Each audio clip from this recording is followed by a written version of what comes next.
கர்த்தருடைய பரிசுத்த நாமத்துக்கு மகிமையுண்டாவதாக. கிறிஸ்துவுக்குள் வாழ்கிற அன்பு சகோதர சகோதரிகள் மற்றும் ஊழியக்கார அனைவருக்கும் ஆண்டவராகிய இயேசு கிறிஸ்து நாமத்தில் இந்த ஆடியோ வீடியோ வாயிலாக சந்திப்பதில் மகிழ்ச்சி. இந்த 2025 நம்ம எல்லாரும் காலெடுத்து வந்திருக்கிறோம். ஆண்டவர் நம்ம இடத்துல என்ன பேசுகிறார், என்ன சொல்கிறார் அப்படின்னாக்கா, அவர் ஏசாயா தீர்க்கதரிசியின் மூலமாக ஒரு 54வது அதிகாரம் 2வது இடத்துல சொல்றாரு, உன் கூடாரத்தை விசாலமாக்க என்றார். கர்த்தருடைய பரிசுத்தநாமத்துக்கு மகிமை. நமக்கு எல்லாமே ஒரு குறுகிய மனப்பான்மை அப்படின்றது இருக்கக்கூடாது. கிறிஸ்துவ பிள்ளைகளுக்கு நம்ம ஆலயத்தை கட்டப்படும் போது, மக்கள் உட்காரக்கூடிய ஆலயத்தை கட்டும்போது அதை விசாலமாக்கணும். உன் கூடாரத்தின் இடத்தை விசாலமாக்கு, உன் வாசத்தலங்களின் திரைகளை விரிவாக்கட்டும். உன் வாசத்தலங்களுடைய திரைகள் என்ன பண்ணும்? விரிவாக்கட்டும். தடை செய்யாதே, உன் கயிறுகளை நீளமாக்கி உன் மலைகளை உறுதிப்படுத்து.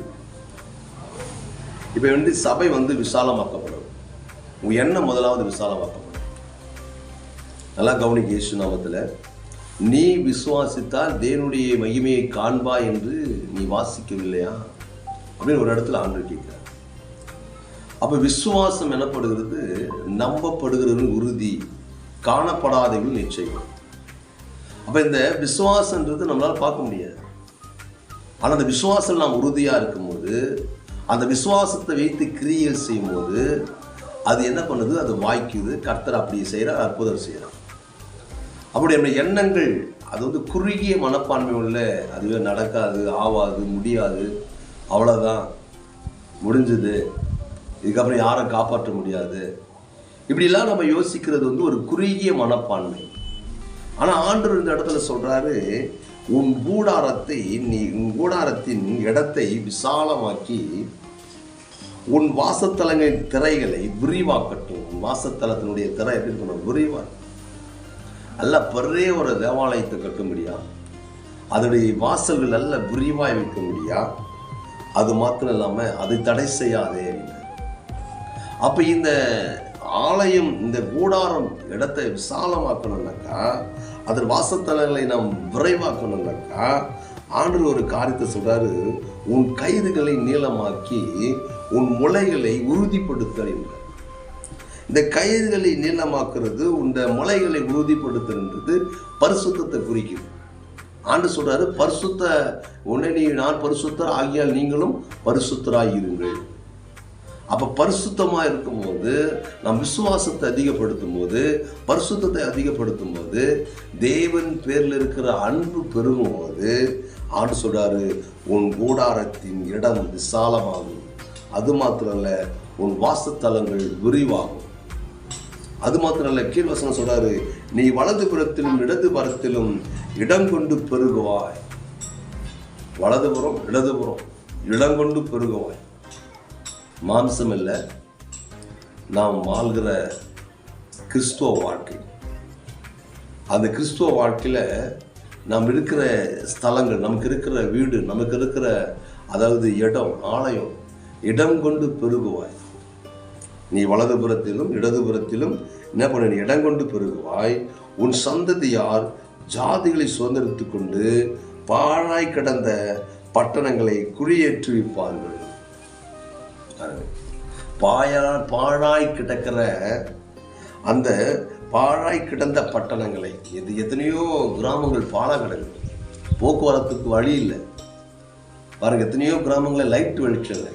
எத்தனையோ, ஒருவேளை நாம இருக்கிற பகுதியில் இருக்கலாம், ஆனால் எத்தனையோ கிராமங்களுக்கு போகிறதுக்குரிய வழி இல்லாமல், வெளிச்சம் இல்லாமல், இன்னும் கூட மிகுந்த கீழ்த்தரமாக, ரொம்ப வசதி வாய்ப்பு இல்லாமல் வாழ்கிற குடும்பம் இருக்கிறாங்க மாம்சகத்தில். அதுபோல் ஆவிக்கு ரீதியில் எத்தனையோ குடும்பங்களுக்குள்ளே, எத்தனையோ கிராமங்களுக்குள்ளே இருளாய் கிடக்கிறது. அப்போ அந்த இருளாய் கிடக்கிற இடத்துல வெளிச்சத்தை உண்டாக்க முடியாதான் இயேசு வந்தார். இதோ இருளில் நடக்கிற ஜனங்கள் பெரிய வெளிச்சத்தை கண்டார்கள். அது பெரிய வெளிச்சம் யார்? இயேசு கிறிஸ்து. ஒரு கிராமத்துக்குள்ளே இயேசுவை வெளிப்படுத்தும் போது, ஒரு குடும்பத்துக்குள்ளே இயேசுவை வெளிப்படுத்தும் போது, அந்த வெளிச்சம் பிரகாசிக்கிற போது அங்கு இருக்கிற இருள் விலகுகிறது. அதனால ஆண்டு சொல்றாரு, நீ வலப்பக்கத்தில் இடப்பக்கத்தில் இடம் கொண்டு பெருகுவாய், உன் சந்ததியார் ஜாதிகளை சுதந்திரித்துக் கொண்டு பாழாய் கிடந்த பட்டணங்களிலே குடியேற்றிருப்பார்கள். பாழாய் கிடந்த பட்டணங்கள். எத்தனையோ குடும்பங்கள் நல்லா வாழும்படியே கட்டுறாங்க வீடு, ஆனால் வாழ முடியல. ஏன்? அது பாழா கிடக்குது. உள்ள பிசாசுரி கிரி, தன்னால் வாழ முடியல. அது எத்தனையோ கிராமத்தில் அப்படிப்பட்ட குடும்பங்கள் கிடக்குது. இடிஞ்சு போன குடும்பம், ஒடுக்கப்பட்ட குடும்பம், நசுக்கப்பட்ட குடும்பம். அப்போ அதனால தான் ஆண்டவர் சொல்கிறாரு, இந்த ஜாதிகளை இவனுக்கு என்ன பண்ணுவாரு, சுதந்திரமாக கொண்டு பாழாய் கிடந்த பட்டணங்கள் என்ன பண்ணுவேன், குடியேற்று பறிச்சுட்டார். அதனால ஆண்டவர் நம்மளை பார்த்து சொல்கிறாரு, பயப்படாதே, பயப்படாதே, நீ வெட்கப்படைவதில்லை அப்படின்னு சொல்கிறார். நீ பயப்படாது, நீ வெட்கப்பட மாட்டே, நானாதே, நீ இலட்சியம் அடைவதில்லை.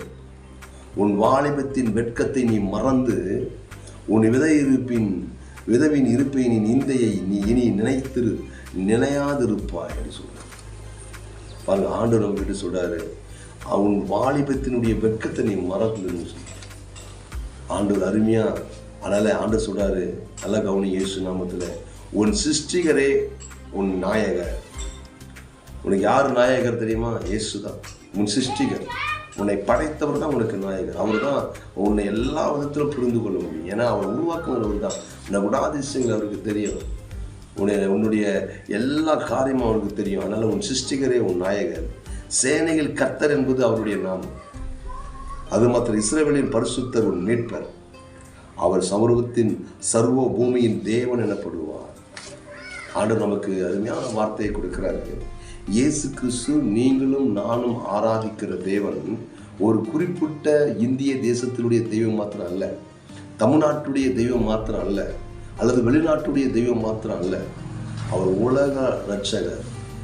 அவர் உலகத்தின் பாவத்தை சுமந்திருக்கிற தேவ ஆட்டுக்குட்டியாய் வெளிப்பட்டவர்.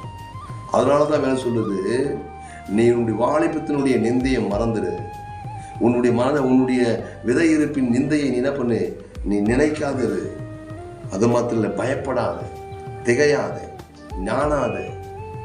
ஏன்னாக்கா நீ உன்னுடைய இடத்தை விரிவாக்க போற, அது உன்னை நீ பரிசுத்தப்படுத்த போற.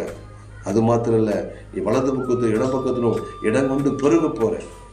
உன் சந்ததியாரெல்லாம் ஜாதிகளை எத்தனையோ பட்டணங்களை அழுகி இருக்க பட்டணங்களை கட்டப்போகிறார்கள். அநேக குடும்பங்கள் ரட்சிப்படைய போகுது, அநேக பட்டணங்கள் சீராக்கப்பட போகுது, எல்லா இடத்துலையும் உயர்வுகள் உண்டாக்க போகுது.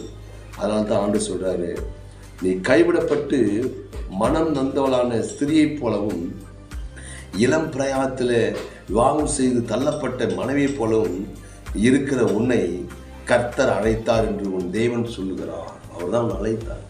நீ கஷ்டப்பட்டு இருக்கிற, தள்ளப்பட்டு இருக்கிற, ஆனால் தள்ளப்பட்டு இருக்கிற நம்மை தான் ஆண்டவர் அழைத்திருக்கிறார்.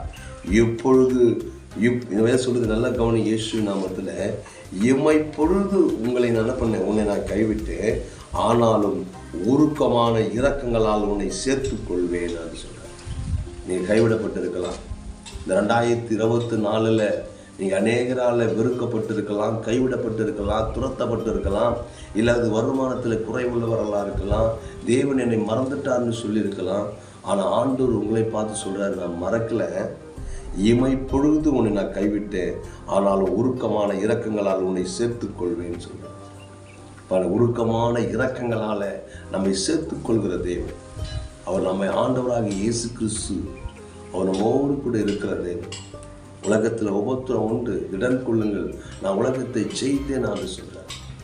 அது மாத்திரம் இல்லை, அந்த ஆண்டவராக இயேசு கிறிஸ்து நாம் நேசிக்கும் போது நிச்சயமாகவே நம்மை சேர்த்துக் கொள்வார். கர்த்தருடைய பரிசுத்த நாமத்துக்கு மகிமை உண்டாவதாக.